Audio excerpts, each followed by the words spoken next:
227 gang murders took place without a single conviction.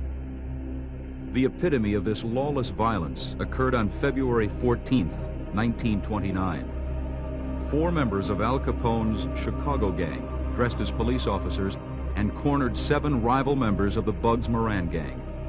The phony police officers shot the men in the back, firing squad style. This bloody event came to be known as the St. Valentine's Day Massacre. Prohibition was unenforceable.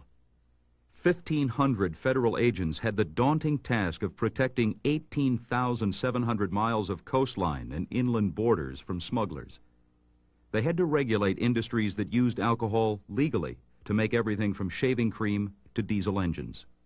For laws to work, I mean, the public has to generally, there has to be a willingness on the part of the public to respect the law. You know, you have to have some kind of mass support. Otherwise, you just really can't make people do something that they're unwilling to do. Prohibition was one of this decade's numerous examples of the clash between conservative idealists fearful of post-war change and urban industrialists ready to make the transition from rural to urban living. Americans had little idea how far some people would go to retain the old way of life.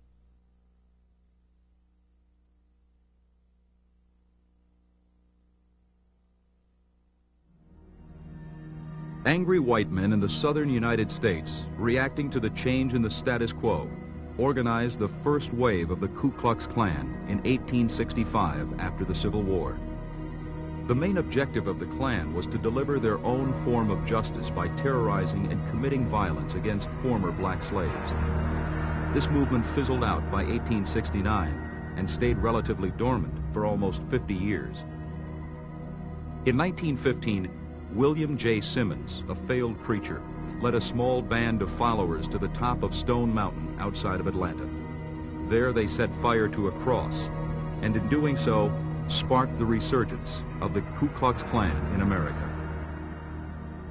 Another big factor in the Klan's revival was the 1915 release of D.W. Griffith's Birth of a Nation.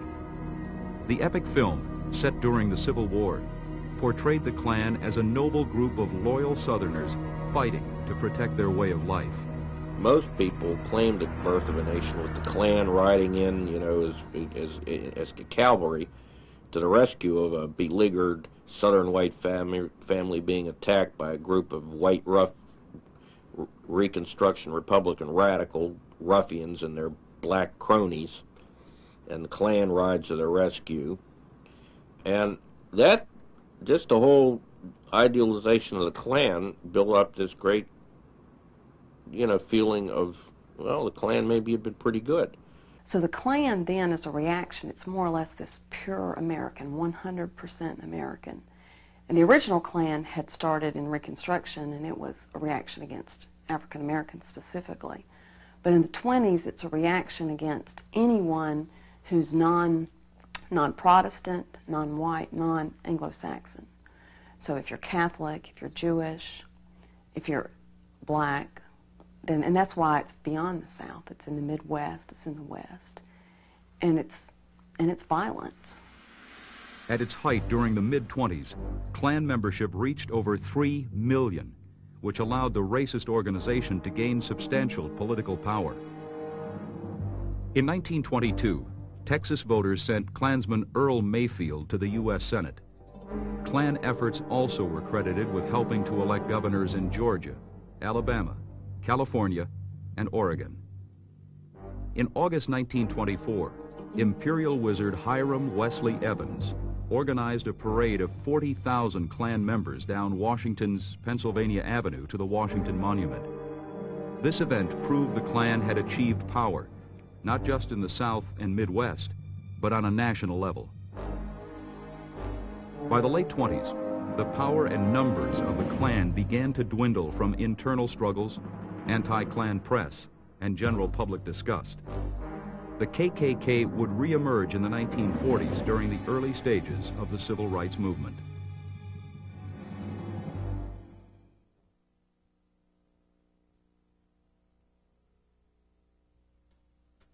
The racial hatred of the Ku Klux Klan and its supporters provided the catalyst for many African Americans to express their feelings through the arts. The Harlem Renaissance was a cultural explosion. It coincided with the massive northern migration of African Americans looking for new industrial jobs. In 1925, writer Alan Locke coined the ideological term, the New Negro Movement. His belief was that racial advancement through aesthetic exploits would eventually lead to political and economic action. It was during this time that a former busboy turned poet, Langston Hughes, penned his first volume of verse entitled The Weary Blues. His self-realizations captured the feelings and moods of many African Americans. In Negro Speaks of Rivers, Hughes writes, I've known rivers. I've known rivers ancient as the world and older than the flow of human blood in human veins. My soul has grown deep like the rivers.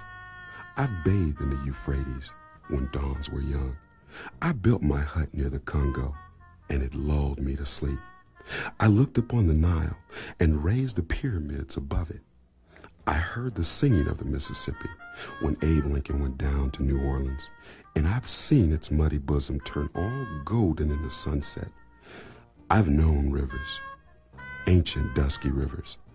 My soul has grown deep like the rivers. Gene Toomer, Claude McKay, Zora Neale Hurston, and County Cullen were other writers who helped define the Harlem Renaissance with their beautiful words. Visual arts were represented by Lois Mailou Jones, William H. Johnson, and Palmer Hayden, whose works reflected struggle and pride. On stage, actor and activist Paul Robeson captivated audiences in the title role of William Shakespeare's Othello. Starlet Josephine Baker sang and danced into the hearts of America in Shuffle Along, one of the first plays written, produced, and directed by African Americans. The most popular aspect of the Harlem Renaissance was the emergence of jazz music.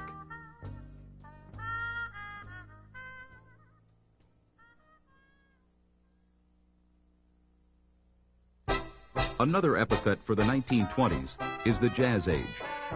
Never has a style of music so effortlessly captured the mood and feelings of a decade than jazz.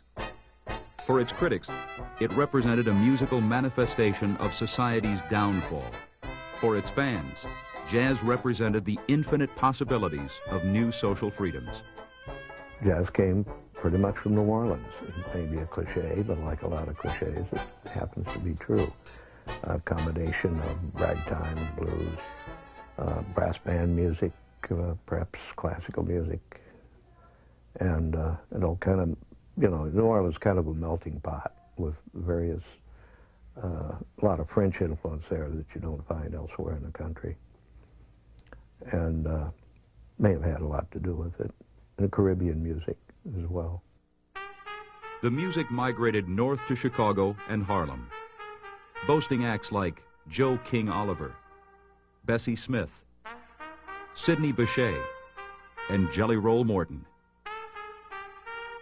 The most popular jazz musician of the 1920s was a young cornet player out of the Louisiana Bayou named Louis Armstrong. Nicknamed Satchmo from his insistence on being called Reverend Satchelmouth, Armstrong began his career as the apprentice to fellow cornetist King Oliver. In 1925, Armstrong switched to the trumpet and started his own band, Hot Five, which produced race records, albums targeted and sold to black audiences. Here he recorded his first vocals and innovated his patented scat singing. Legend has it that Armstrong started improvising scat after he dropped his sheet music midway through a song. Satchmo became a huge crossover success in the jazz age, appealing to all races around the world. Mainstream white America was introduced to jazz by a Caucasian quintet called the Original Dixieland Jazz Band, whose Livery Stable Blues sold over 1 million copies. In 1924, show tune composer George Gershwin performed the jazz concerto Rhapsody in Blue with a 23-piece jazz band. Crowds went wild for Gershwin's music. One musician